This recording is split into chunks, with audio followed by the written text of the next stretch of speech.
హల్లెలూయా. Good morning. మేల్కొన్నారా? దేవుని మాటలు వినడానికి సిద్ధంగా రండి, మనం చిన్న ప్రార్థన. పరిశుద్ధుడ నీకు వందనములయ్యా, అనుదినము నీ గడప యొద్ద కనిపెట్టుకునే భాగ్యం మాకు ఇచ్చావు. నీ మాటతో దినచర్యను ప్రారంభించి దినమంతా దీవించబడినట్లుగా మాతో మాట్లాడుమని క్రీస్తు నామములో అడుగుచున్నాము తండ్రి, ఆమేన్. హల్లెలూయా. ఏంటంటే రోజు దేవుని వాక్యం అంటారు, రోజు మనం దేవుని వాక్యం వినాలండి. అంటే వాక్యం అంటే ఏంటి? మంచి మంచి మాటలా? కొన్ని మంచి మాటలు చెప్తానికి వచ్చారనుకుంటున్నారా? పాస్టర్లు కొంచెం మంచి మాటలు చెప్తారని కొందరు, కథలు చెప్తారని కొందరు, ఏంటండి మరి మోటివేషన్ స్పీచ్ లాగా ఉంటుంది కొంతమంది పాస్టర్ గారిది, అన్నీ ఎప్పుడు పాజిటివ్గానే చెప్తారని కొందరు, బాగుంటాయి వినటానికి రుచిగా ఉంటాయని మరికొందరు. ఏంటంటే ఇవాళ చాలామంది దేవుని వాక్యం అంటే కలిపి చెరిపెడి కథలతోనూ కల్పనా కథలతోనూ ఒట్టొట్టి ఆర్భాటాలతోనూ ఒట్టొట్టి ఫేక్ స్వస్థతలు, ప్రవచనాలు, ఇవి క్రైస్తవ లోకంలో ముమ్మరగా తిరుగుతున్నాయండి. ఒక నకిలీది బయటకు వచ్చి అసలు దాన్ని అణిచేయటానికి ప్రయత్నించే తరంలో మనం ఉన్నామండి. ఒక బ్రాండెడ్ ఏదన్నా ఉందంటే దానికి ఫేక్ ఇమ్మీడియట్గా మార్కెట్లోకి వచ్చేస్తాయి. ఏది నిజమో ఏది కాదో కూడా తెలియదు. చివరికి ఆ ఒరిజినల్ది మనకి వద్దే వద్దంటాం, ఎందుకంటే దానికి కాస్ట్ ఎక్కువ, దానికి అది అవైలబిలిటీ ఉండదు, అది రేర్గానే దొరుకుతుంది. ఈ యొక్క మామూలు చౌకబారు ఆ బ్రాండ్ పేరుతో తిరిగే చౌకబారుగా తిరిగే వాటిని సరిపెట్టేసుకుంటున్నారు మనుషులు. నిజమే, ఇవాళ వాక్యం ఫేక్ అని, స్వస్థతలు ఫేక్ అని, దెయ్యాలు వెళ్ళగొట్టడం అంతా ఒటిదని ఇది ఎక్కువ ప్రబలం అయిపోయిందండి. పాస్టర్లు అంటే మోసగాళ్ళని, అబద్ధికులని, వాళ్ళల్లో యథార్థత లేదనేది బాగా తిరుగుతూ ఉంది ఇవాళ. ఈ మధ్యలో అసలైన పాస్టర్లు ఉన్నారని తెలుసా? దైవజనులు ఉన్నారని తెలుసా? నిజంగా యేసు ప్రభు స్వస్థపరుస్తాడు అని నమ్ముతున్నారా? ఆయన నామములో దెయ్యాలు పారిపోతాయి అనేది నమ్ముతున్నారా? మీరు నమ్మినా నమ్మకపోయినా యేసు స్వస్థపరచును. ఆయన నామములో దెయ్యములు పారిపోవును. ఆయన మాటలు ఈ లోక సంబంధమైన వాటివి కొరకు కాదు కానీ పరలోక రాజ్యపు మాటలు. దేవుడి రాజ్యాన్ని గురించి ప్రకటించాడు యేసు ప్రభు. ఎలాగో ఒక వ్యక్తి పరలోక రాజ్యానికి వారసుడు అవ్వాలి, పరలోక రాజ్యం ఎక్కడుంటుంది, ఎలా ఉంటుంది, ఒక వ్యక్తి మరణించిన తర్వాత ఏమవుతుంది, అది ముఖ్యమైనదండి. వాళ్ళ ఈ లోకమే శాశ్వతం అనుకుంటే మనకంటే దౌర్భాగ్యులు మరొకరు ఉండరు. ఈ లోకంలో అన్నీ కలిగి ఉండడం కోసమే యేసుప్రభుని నేను అనుకునేవాడు ఎవరైనా ఉన్నారంటే వాడు దౌర్భాగ్యుడని బైబిల్ చెప్తుందండి. దేవుని కొరకు జీవించాలనుకున్న వాడు దేవుని రాజ్య వారసుడిగా ఉండటానికి ఆశపడతాడు. ఏది దేవుని దగ్గర నుంచి వచ్చింది, ఏది అపవాది సంబంధమైంది అనే విచక్షణ జ్ఞానం మీకు కావాలంటే పరిశుద్ధ గ్రంథాన్ని మీరు చదవాలి. ఇది పరిశుద్ధ గ్రంథం కాదు, అపవిత్ర గ్రంథం అని చెప్పేవాళ్ళు బోల్డ్ మంది ఉన్నారు. అది ఏంటనేది మీరు కనిపెట్టండి. ఇందులో తప్పులు కనిపెట్టాలని చదివిన వారు వారి తప్పులు కనిపెట్టుకొని పశ్చాత్తాపడి ప్రభు బిడ్డలవటం కోకొల్లల సాక్ష్యాలు ఉన్నాయండి. ఇవాళ కూడా తప్పుల కోసం బైబిల్ వాడే వాళ్ళందరినీ దేవుడు తప్పకుండా ఏదో రోజు పట్టుకుంటాడు. Don't worry. ఆయన వాక్యాన్ని కాల్ చేసిన వాళ్ళు, ఆయన వాక్యాన్ని చింపేసిన వాళ్ళు, ఆయన నామాన్ని ప్రకటించే వారిగా మారిపోవటం ఎంతరో చరిత్రలో ఉన్నారండి. ఈ రోజున దేవుని మాట యథార్థమైనది. ఒకటి, మనుషులు తలంచినట్టు కాదు, కానీ దేవుని మాటలలో శక్తి ఉన్నది. ఆ మాటలు ఎవడైనా ప్రకటించవచ్చు, కానీ ఆయన నామములో శక్తి ఉన్నదని నిరూపించబడుతుంది. పౌలు యొక్క బోధ ప్రాక్టికల్ అండి. I like it. నాకు ఇష్టం. పౌలు పరిచర్యను చూసే నేను భారంతో సేవ చేస్తున్నాను ఈనాటి వరకు. ప్రతిఫలం ఆశించకుండా, క్రౌడ్స్ ఆశించకుండా, గుంపులను ఆశించకుండా, కష్టమైన నష్టమైన అన్ని రకాల వాళ్ళని స్పందించాలి. అన్ని భాషల వాళ్ళకి వెళ్ళాలి, అన్ని ఖండాల వారికి వెళ్ళాలి, అన్ని రాష్ట్రాల వాళ్ళకి వెళ్ళాలి. ప్రతి ఒక్కడు మారుమనసు పొందాలి. ప్రతి ఒక్కడికి సువార్త అవసరం.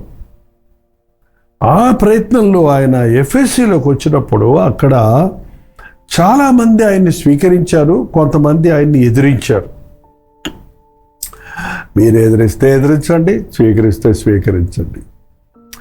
మీకు కావాలంటే చెప్తాం, వద్దంటే కాలుకున్న దుమ్ము దులుపుకొని ఇంకో చోటకి వెళ్ళిపోతాం అనే మనస్తత్వం కలిగి మీ దగ్గరికి మొదటగా రావాలని వచ్చాం, మీరు దేవుని చేత ప్రేమించబడిన వారు, మీరు వద్దంటే ఎదిగో మేము అన్యుల దగ్గరికి వెళ్ళిపోతామని, అన్యుల దగ్గరికి వెళ్ళి ప్రకటిస్తే అన్యులు దేవుని వాక్యాన్ని స్వీకరించారు. ఇవాళ అలాగే ఉంది పరిస్థితి.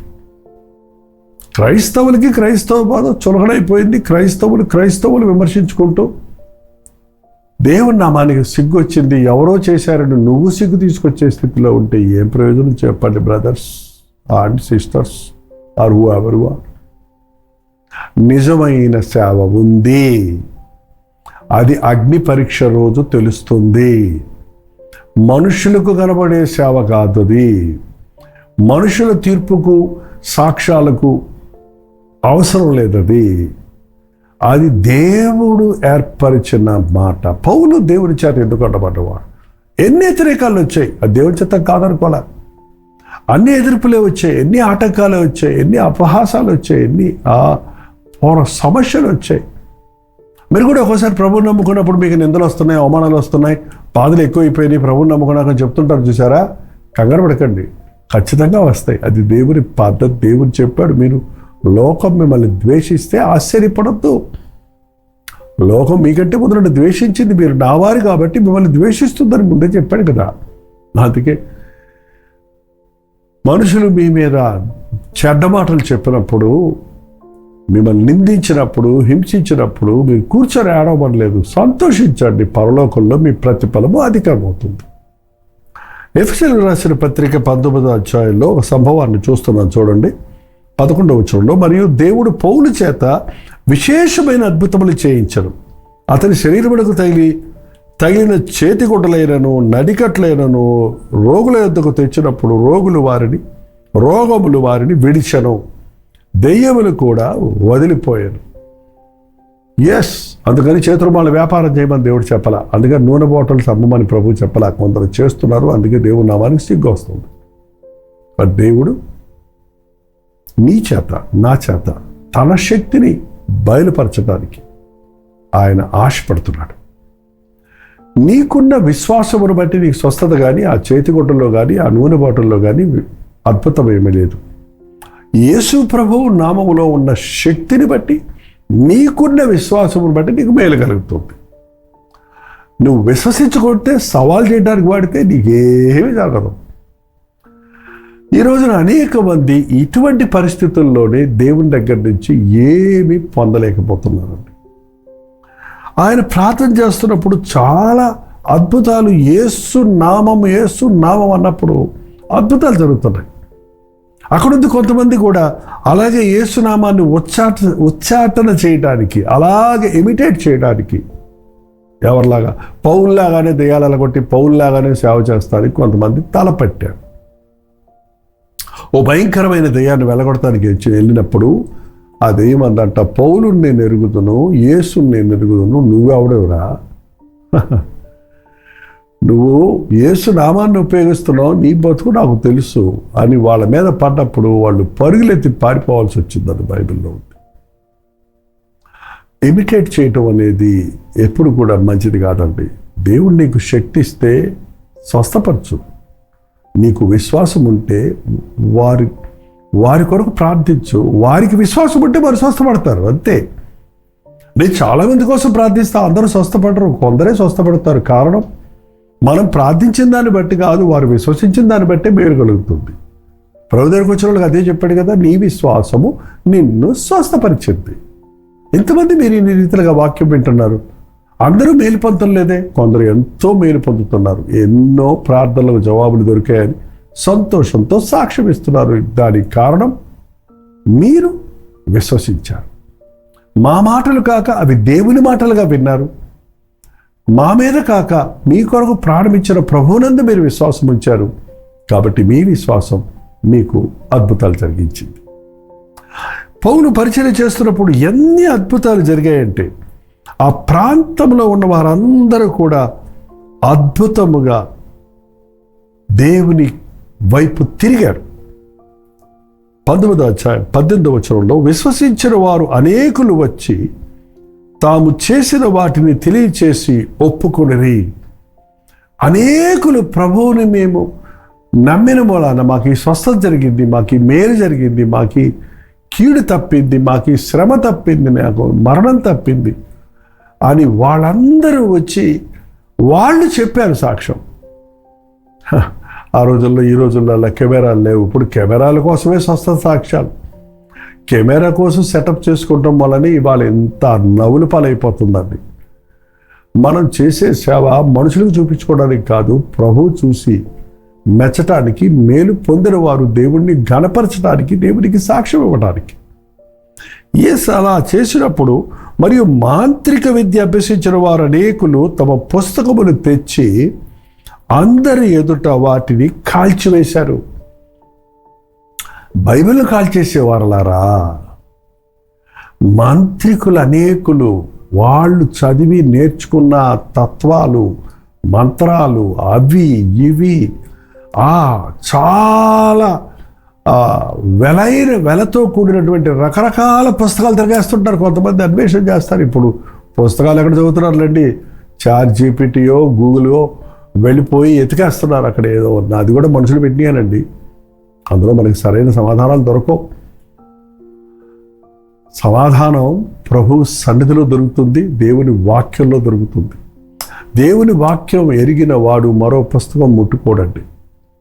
దేవుని వాక్యమును పఠించి ధ్యానించేవాడు దాని యందు ఆనందిస్తాడు. కాబట్టి దానికి వేరే పుస్తకాల, వేరే చాటింగులు, చీటింగులు అవసరం లేదు. మనకి నీకు కావలసిన ప్రతిదీ కూడా దేవుడి వాక్యంలో ఉంది. మీకు ఇది కనపడదు, మీ మనోనేత్రాలు తెరవబడితే కానీ కనపడదు. మీకు కావలసిన ఆరోగ్యం, హైజీన్, మీకు కావలసిన మానసికమైన ధైర్యము, spiritual strength, physical strength, family relationships, business matters, ఏ విషయంలో కావాలైనా ఇందులో ఉన్న పద్ధతి ప్రకారంగా మీరు వెంబడిస్తే మీ జీవితంలో అన్ని విషయాల్లో అభివృద్ధి పొందుతారు. 50,000 పుస్తకాలు, 50,000 వెండి రూకల విలువ కలిగిన పుస్తకాలు తీసుకొచ్చి కాల్చేశారంట. ఇంకా అక్కర్లేదు మాకు ఈ పుస్తకాలు, మాకు యేసునామం దొరికిందని. హల్లెలూయా. 50,000 రూకలు అంటే, వెండి రూకలు అంటే దాన్ని వెలగడితే ఈరోజు రేటు ప్రకారం చూస్తే 6 కోట్ల రూపాయల విలువ కలిగిన పుస్తకాలను కాల్చిపడేశాడు. ఇవి అక్కర్లేదు మాకు. అది ఒక వెండి రూక్ అంటే ఒక రోజు కూలి అట. అది ఆ కూలి ప్రకారంగా, ఈరోజు కూలి ప్రకారంగా లెక్కలేస్తే 12 కోట్లు అవుతుంది ఏకంగా. అంత విలువైన పుస్తకాలు మాకు అక్కర్లా, మాకు విలువైన క్రీస్తు దొరికాడు అని వారు వారి గతాన్ని విడిచిపెట్టి సజీవుడైన క్రీస్తునందు విశ్వాసం ఉంచారు. 20వ వచనం చదివితే 19-20 అపోస్తుల కార్యాల్లో ఇంత ప్రభావముతో ప్రభు వాక్యము ప్రబలమై వ్యాపించను. యేసయ్యా, ఈ అంచె దినాలలో ఇంత ప్రభావముతో నీ వాక్యము వ్యాపించాలి, ప్రతి ఒక్కరికి చేరాలి. ఎన్నో ఆటంకాల మధ్యలో, ఎన్నో శోధనల మధ్యలో, ఎన్నో ఫేక్ కథల మధ్యలో, ఎంతో నీ నామానికి ఆటంకాలు, వ్యతిరేకాలు కలుగుతున్న ఈ దినాల్లో ప్రపంచవ్యాప్తంగా ప్రతి ఒక్కరూ ప్రభు పాద సన్నిధికి రావాలి, దేవుని రాజ్య వారసులు కావాలి, నిత్య నరకము నుండి తప్పించబడాలనే ఆరాటంతో, ప్రార్థనతోనే మనం పరిచర్య చేయాలి. అటువంటి ఆతృతతోని, అటువంటి భారంతోని ఈ సందేశాలు మీకు అందిస్తున్నాం, మీకోసం ప్రార్థిస్తున్నాం.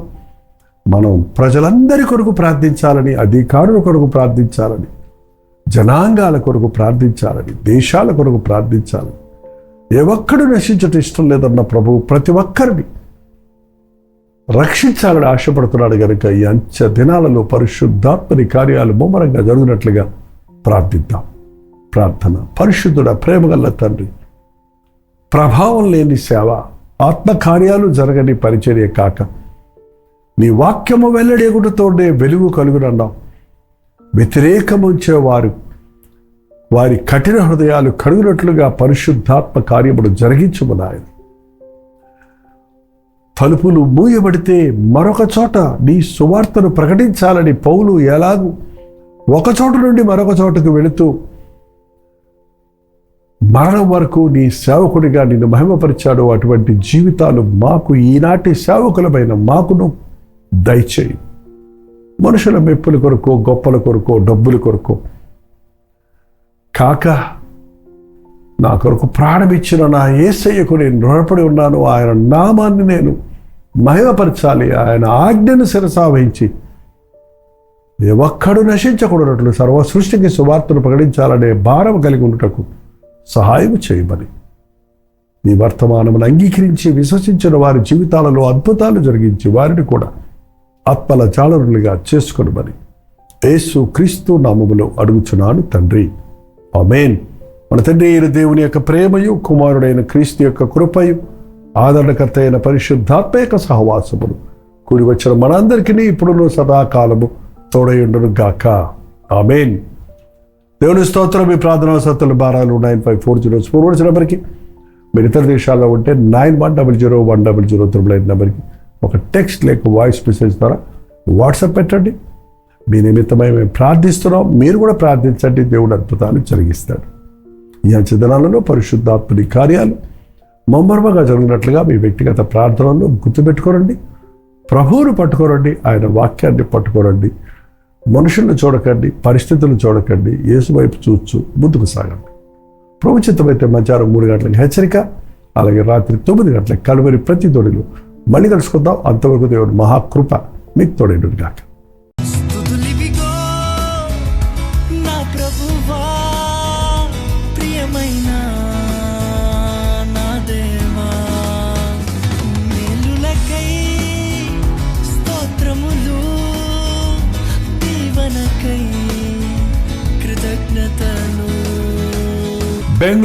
బెంగళూరు పరిసర ప్రాంతాల్లో ఉన్న వారికి శుభవార్త.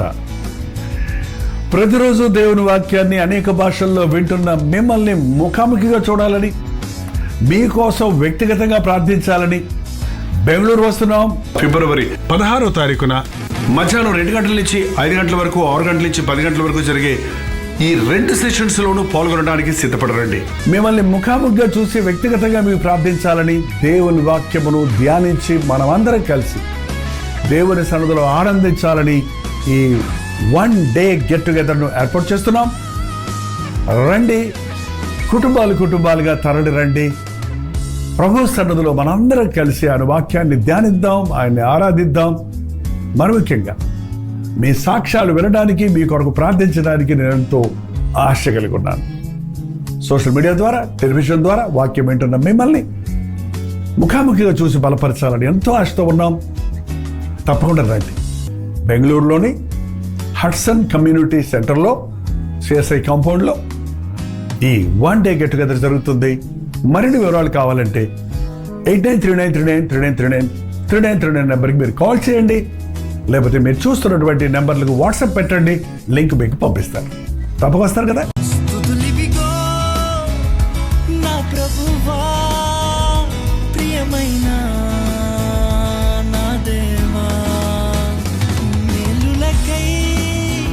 స్తోత్రములు దీవనకై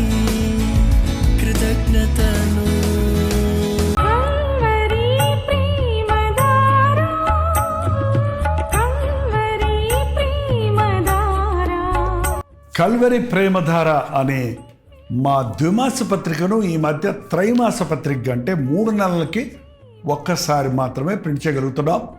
మరి గత 40 సంవత్సరాల పైబడి కొనసాగుతున్న ఈ పత్రికను ఆపు చేయటం ఇష్టం లేక దీన్ని త్రైమాస పత్రికగా మార్చున్నాం.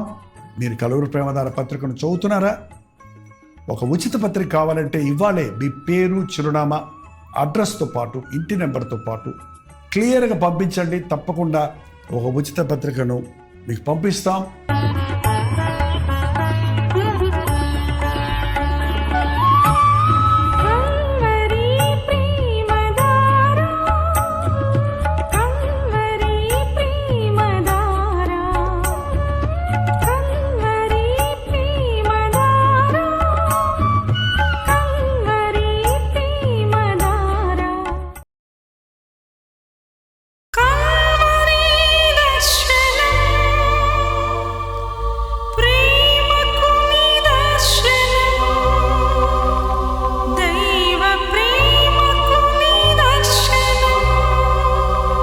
తెలుగు, తమిళ, హిందీ, మలయాళం, బెంగాలీ, ఒరియా అనే 6 భాషల్లో టెలివిజన్ ప్రోగ్రామ్స్ కొనసాగుతూనే ఉన్నాయి. భారభరితమైన పరిచయంలో మీరు సహకరించాలని ఆశిస్తే, ప్రభు మిమ్మల్ని ప్రేరేపిస్తే మీ విరాళాలు, కానుకలు మనకి మీరు పంపించవచ్చు. అవి నేరుగా టీవీ ఛానల్స్కి వెళ్తాయి. అందులో ఏది మేము మా సొంత ఖర్చుల కొరకు ముట్టుకోవటం లేదు, వేరే పరిచయ కొరకు ముట్టుకోవటం లేదు. టెలివిజన్ పరిచయలో ఇంకా సువార్త వినని వారికి అది అందించాలని ఆశతో ఒక 20 సంవత్సరాలుగా కొనసాగుతున్న పరిచయం కొరకు ప్రార్థించండి, మీ సహకారాన్ని అందించండి. ఈ విషయం మీకు ఇంకా వివరాలు కావాలంటే 89393939 అనే నెంబర్కి మార్నింగ్ 10 నుంచి ఈవినింగ్ 10 లోపల మీరు ఫోన్ చేయండి. వివరాలు మీకు తెలియజేస్తాం.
ఉదయకాల